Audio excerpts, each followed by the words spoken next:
Another question I had for you, going on from this, Faz, is very much mental health related. The rise of steroids and reality TV and social media, and how's that affected some of your clients? Have you seen, ladies and guys be affected by this kind of Instagram kind of models and big bodybuilders? Yeah, I had an incident recently with a client who was taking a steroid without my knowledge at all.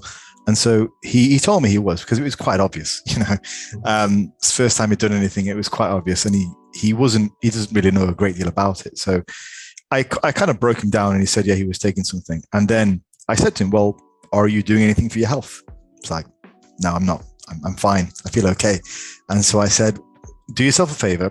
I linked him an Amazon blood pressure cuff. And I said, just do that. Like, you've not got your blood work done. Okay. You're not checking your heart rate. You're not checking your blood pressure. Why don't you just spend £15, go get the blood pressure medication, just try it out, see what it says and let me know. And he's like, yeah, sure. So we did it and it came back something like 160 over 110. And I hit the roof because I was like, how can you be so irresponsible? And he had no idea. He hadn't done any blood work. Never mind. This was just one biomarker. He hadn't checked his heart rate. He hadn't checked his blood work and nothing. And he was 32. So he wasn't exactly young, but he wasn't exactly old. So, he was at a point where it could damage him.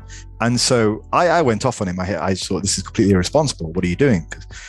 Now, I think there are certain pressures which men will come across to make them want to do these things. Now, I think fortunately, in the YouTube community that I'm involved in, I have a YouTube channel, there is a growing natural bodybuilding movement, which is very good. And we talk about expectations, about limitations and what we can expect. And actual training practices have improved massively over the last 20 years. Certainly when I first got on the internet and had a look at what was out there, it was terrible compared to what we have now. So there's more information out there to empower men to actually improve their bodies, because at the heart of it, they're taking these things because of a dissatisfaction, or a dissatisfaction with their physiques, but also a lack of congruence between who they actually are versus what they feel they should be, which is this, in my case, He-Man-esque type of, because that's what I used to watch when I was a kid, and whatever they watch now, like manga or whatever it is. So like there's a discrepancy in how they are living up to what society expects from them. And that's why they do these things.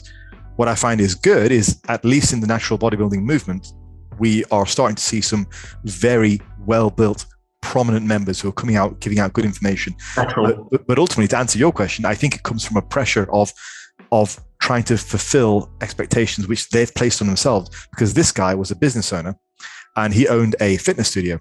Now, he wanted to be in better shape. He wanted to look the part, as it were. And I think that's quite dangerous.